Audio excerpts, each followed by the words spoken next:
diberi Kepulauan Riau tersebut negeri Kota Gurindam di sini berada di Tanjung Pinang ibu kotanya.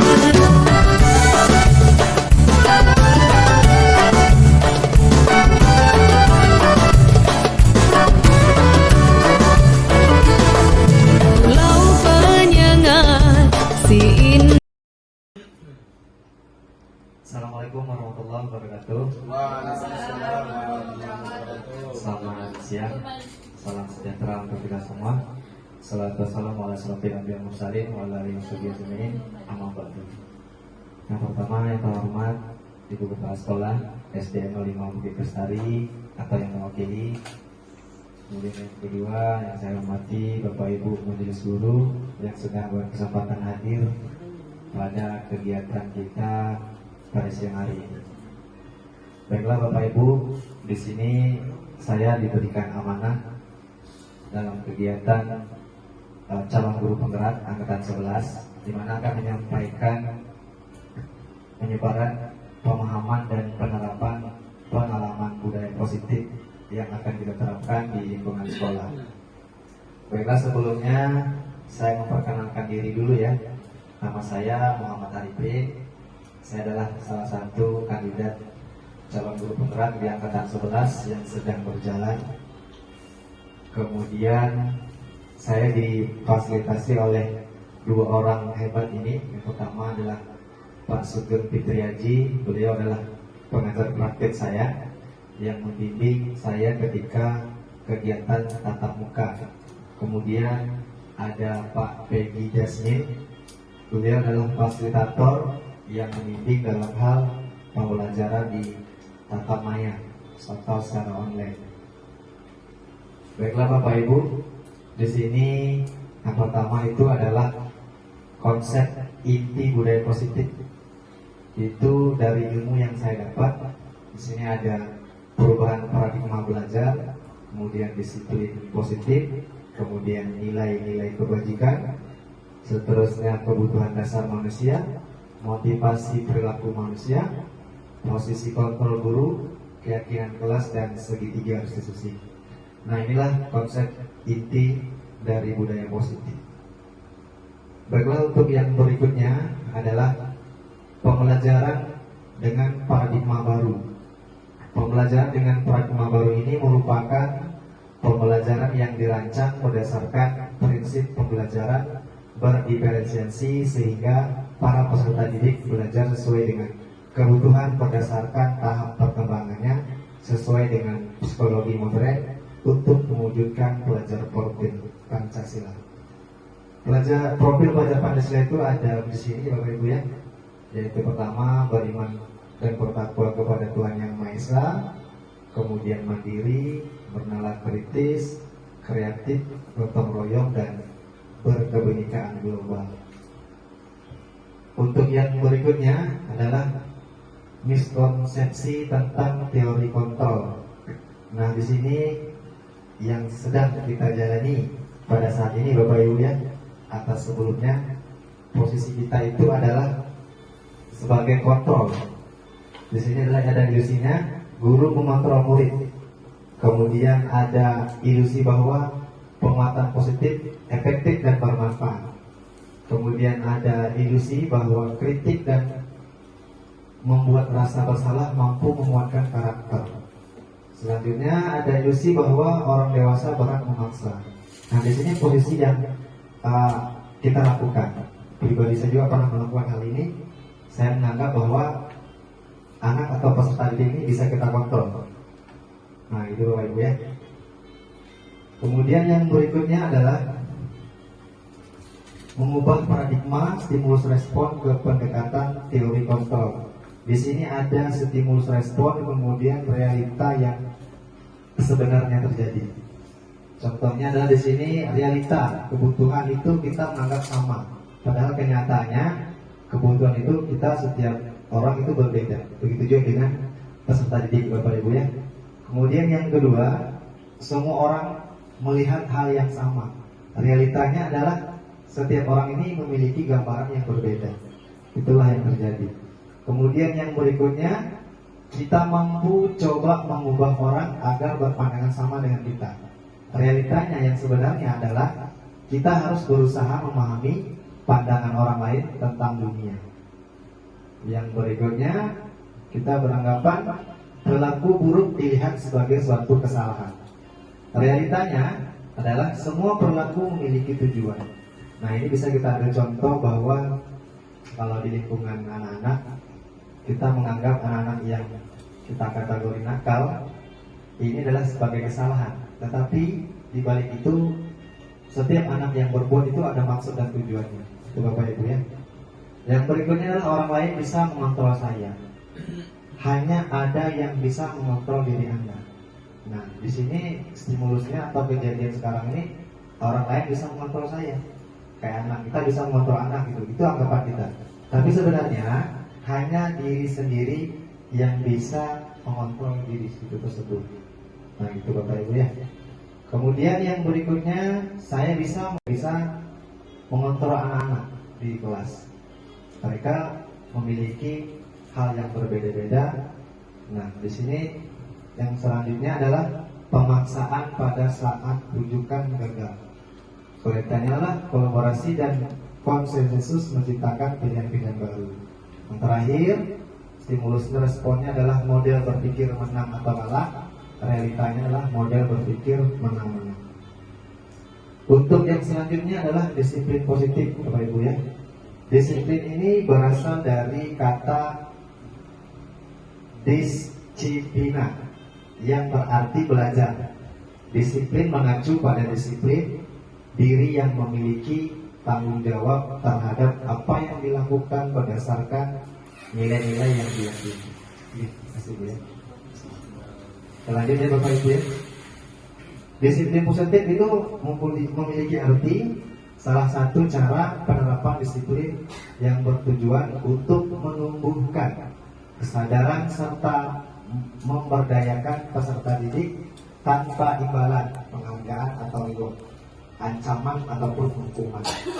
Nah, di sini adalah hal yang baru yang saya dapat, mungkin bisa kita terapkan. Selama ini saya beranggapan bahwa memberi reward kepada anak itu adalah hal yang bagus. Namun dari apa yang saya dapat di dalam guru penggerak ini adalah memberi reward kepada anak itu malahan kita menggunakan karakter anak dalam jangka panjang. Nah, itu Bapak Ibu ya. Kemudian sebagai pendidik, tujuan kita adalah menciptakan peserta didik yang memiliki disiplin diri sehingga mereka berperilaku mengacu pada nilai-nilai kebajikan universal dan memiliki motivasi intrinsik dalam perubahan perilaku arah yang lebih baik. Nah, itu Bapak Ibu ya. Kemudian yang berikutnya adalah di sini ada nilai-nilai kebajikan. Contoh perilakunya nilai kebajikan institusi atau organisasi. Ada profil belajar Pancasila, Ibu Primary Years Program, ada keterampilan hidup. Di sini yang memiliki arti adalah kalau profil belajar Pancasila ini beriman dan bertakwa pada Tuhan Yang Maha Esa dan berakhlak mulia, berkebinekaan global, gotong royong, mandiri, kreatif dan bernalar kritis. Sedangkan yang Ibu Primary Year Program adalah toleransi, rasa hormat, integritas, mandiri, menghargai, antusias, empati, keingintahuan, kreativitas, kerjasama, percaya diri dan komitmen. Sedangkan yang keterampilan hidup adalah dapat dipercaya lurus hati, kedengaran yang aktif, tidak merendahkan orang lain, memberikan yang terbaik dari diri. Itu Bapak Ibu ya. Kemudian yang berikutnya adalah di sini adalah kebutuhan dasar manusia. Kebutuhan dasar manusia adalah segala sesuatu yang kita lakukan untuk mendapatkan apa yang kita inginkan. Titik seluruh tindakan yang kita lakukan memiliki tujuan tertentu, dan semua usaha terbaik yang kita lakukan adalah dalam rangka agar kebutuhan dasar kita terpenuhi dengan baik. Jadi setiap manusia memiliki kebutuhan dasar. Apa aja kebutuhan dasarnya? Nah, di sini ada. Nah, ini dia kebutuhan dasar manusia yang harus dipenuhi. Jika salah satu ini tidak terpenuhi, maka akan timbullah suatu permasalahan. Salah satunya kebutuhan dasar adalah bertahan hidup. Manusia bertahan hidup itu memiliki kebutuhan. Kemudian kebutuhan kasih sayang dan rasa diterima. Kemudian kebutuhan kepenguasaan. Ada kebutuhan kebebasan dalam berkelompok. Ada kebutuhan kesenangan. Nah, bisa kita kaitkan di dalam situasi pendidikan. Di sini adalah anak-anak. Maka setiap anak-anak harus memiliki dari 5 kebutuhan dasar ini. Kalau yang bertahan hidup seperti makanan, pakaian, tempat tinggal. Sedangkan kalau yang kasih sayang, rasa diterima atau dipedulikan. Sedangkan penguasaan adalah harga diri, keinginan untuk dianggap. Saya ambil contoh di kelas, misalkan anak-anak ini pengen dianggap dalam kelas. Nah, gitu Bapak Ibu ya. Kemudian kebebasan, mandiri, sedangkan kesenangan adalah bermain atau umur. Setelah saya pelajari bahwa khususnya anak-anak SD itu bermain itu adalah bisa dikatakan hal yang wajib karena termasuk kebutuhan dasar sebagai manusia. Untuk yang selanjutnya adalah motivasi perilaku manusia. Yang pertama itu untuk menghindari ketidaknyamanan atau hukuman. Ini termasuk motivasi ekstrinsik. Kemudian ada untuk mendapatkan imbalan atau penghargaan dari orang lain, merupakan motivasi intrinsik. Yang ketiga adalah untuk menjadi orang yang mereka inginkan dan menghargai diri sendiri dengan nilai-nilai yang mereka percaya. Begitu ya Bapak Ibu ya. Kemudian yang selanjutnya adalah tindakan ketika anak bersalah. Nah, ini sering terjadi di dalam kelas ataupun di sekolah. Ada hukuman, ada konsekuensi, ada restitusi. Nah, ini ya. Kalau hukuman itu sifatnya tidak terencana atau datang tiba-tiba. Murid tidak tahu apa yang akan terjadi, tidak dilibatkan, bersifat satu arah, berupa hukuman fisik. Ini yang sifatnya hukuman. Kalau konsekuensi terencana, disepakati sesuai peraturan, murid tetap dibuat tidak nyaman, sikap guru selalu monitor murid. Restitusi, proses menciptakan kondisi bagi murid untuk memperbaiki kesalahan, proses kolaboratif yang mengajarkan murid untuk mencari solusi sendiri. Nah, di saat sekarang ini posisi kita ini lebih ke sini ya Bapak Ibu ya. Jika anak bermasalah, kita selalu menghukum. Contoh, tidak buat PR misalkan. Dan kamu ke depan berdiri, angkat kaki, atau kamu ke depan baca bukunya. Itu masih sifatnya hukuman. Karena di sini tidak terencana, datangnya tiba-tiba, gitu ya. Anak terlambat misalkan, dan nggak usah masuk, kamu di luar saja, gitu. Nah, gitu ya, Bapak-Ibu. Sedangkan konsekuensi ini terencana. Kita buat kesepakatan kelas, gitu ya. Yang sering terjadi, yang sering kita lakukan. Namun tetap murid merasa tidak nyaman. Kenapa? Karena nanti akan ada tahap ketiga, yaitu ada restitusi. Proses menciptakan kondisi bagi murid untuk memperbaiki kesalahannya. Coba Bu ya. Nah, di sini ada 5 posisi kontrol guru. Ada penghukum, pembuat merasa bersalah, sebagai teman, manajer, atau pemantau. Kalau penghukum, ini tadi Bapak Ibu ya, kita tidak terencana. Kemudian pembuat merasa bersalah, dan juga sebagai teman, manajer, dan pemantau. Nah, di sini yang berdasarkan ilmu yang saya dapat, posisi guru ini yang paling tepat itu adalah di posisi manajer, bukan penghukum, bukan pembuat rasa bersalah, bukan juga sebagai teman, bukan juga sebagai pemantau. Posisinya sebagai manajer. Nanti akan dijelaskan di slide berikutnya. Nah, di sini contoh penerapan 5 posisi kontrol guru. Contoh kasus pertama, siswa tidak memakai atribut lengkap saat upacara bendera. Kalau hukuman, hormat pada bendera selama 1 jam. Itu kan datangnya tiba-tiba. Nah, kemudian yang kedua, berapa kali ibu bapak harus memberitahu kamu? Kamu selalu mengecewakan ibu bapak. Dengan kata-kata ini, siswa merasa bersalah. Jadi ya. Kemudian, kasus kedua tadi sama masih ya, sebagai teman, ayo dong, ini kan kita sebagai teman kita membujuk, ikut aturan sekolah, tolong bantu ibu, bapak, ya sekali ini, ya sudah tidak apa-apa, lain kali jangan sampai berbuat seperti ini. Ini contoh kata-kata jika anak bermasalah seperti ini, nah ini dianggap sebagai posisi guru itu sebagai teman. Sedangkan pemantau, kamu sudah melanggar peraturan sekolah, kamu tahu konsekuensinya. Setelah upacara kamu beri atribut ya ke koperasi dan jangan diulangi lagi. Ini hanya pemantau, hanya melihat saja. Kita harus tahu tanpa kita apa-apain. Sedangkan yang berikutnya adalah sebagai manajer. Apakah kamu tahu kesalahanmu? Kira-kira bagaimana kamu memperbaiki? Nah, di sini tujuannya agar kesalahan yang dibuat tadi tidak terulang lagi, dan dia juga merasa tidak disalahkan. Yang berikutnya adalah posisi kontrol. Apakah saya kecewa sekali dengan kamu? Contoh ya Bapak Ibu ya. Kemudian kamu tidak pernah benar-benar melakukannya. Kemudian apa rencanamu untuk menyelesaikan masalah ini? Kamu tidak pernah mendapat nilai jika tidak mengerjakan tugas. Setelah itu kita membuat sebuah keyakinan kelas. Mungkin Bapak Ibu sudah pernah buat ya, biasanya di awal tahun pembelajaran biasanya. Kayak kemarin barusan kita sebelum menyampaikan hal yang lain, yang pertama kita buat keyakinan kelas. Tujuannya apa? Supaya nanti ketika anak melakukan kesalahan, kita bisa bertanya sama dia. Karena membuat keyakinan kelas ini adalah kesepakatan kita bersama dalam satu kelas. Mengapa keyakinan kelas? Mengapa bukan peraturan kelas? Kira-kira Bapak Ibu tahu nggak arti dari peraturan kelas dan keyakinan kelas? Nah, di sini Bapak Ibu saya coba menjelaskan. Jika peraturan kelas itu sifatnya yang sudah ada, kita terapkan. Kira-kira posisi nyaman nggak? Kelas 5 yang lalu misalnya ada peraturan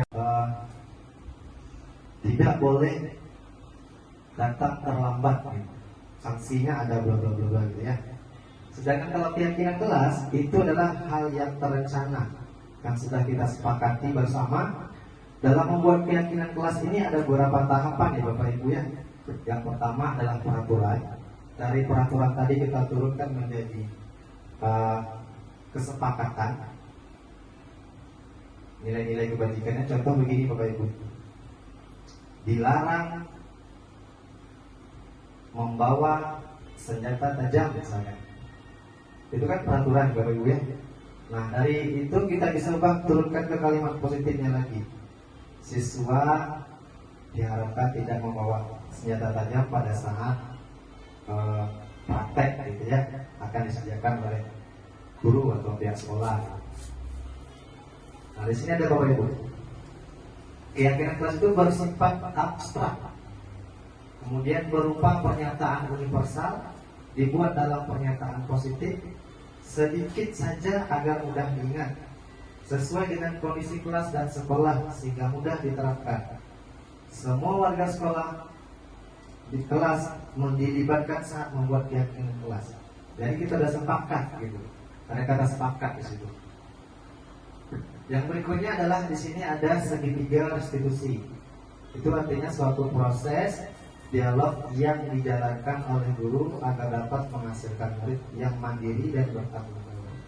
Nah, segitiga restitusi ini adalah suatu alat ataupun langkah-langkah yang kita bisa terapkan untuk menyelesaikan permasalahan-permasalahan pada anak. Yang pertama itu ada menstabilkan identitas. Jika anak bermasalah, kita stabilkan dulu dia. Jangan langsung kita hukum, jangan langsung kita marah. Ya. Kemudian ada validasi tindakan yang salah. Yang ketiga, kita menanyakan keyakinan kelas. Keyakinan kelas yang mana yang dilanggar. Tujuannya agar dia bisa memperbaiki kesalahan tersebut dan tidak mengulanginya. Nah, di sini ada